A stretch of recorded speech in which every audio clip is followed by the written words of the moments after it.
Yo, what it do, family? How y'all? We're back again with another video. Is it worth spending $500 to $1,000 on a full exhaust system? Shut up.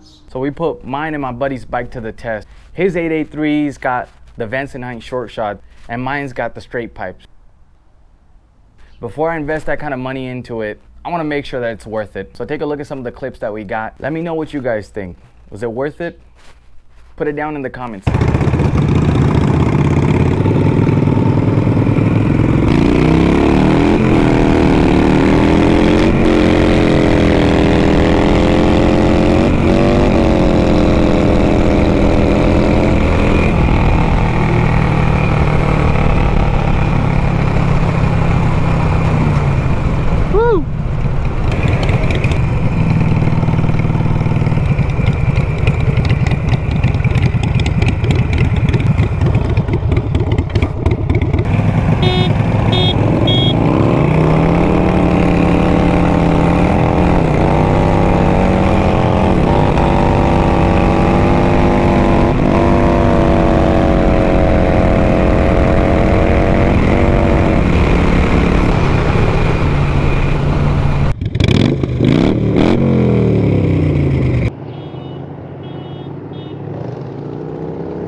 Alrighty, so now that you guys got to see a little bit of that, we thought we'd switch it up just to make sure y'all don't say, hey, one person's a better driver or rider, whatever.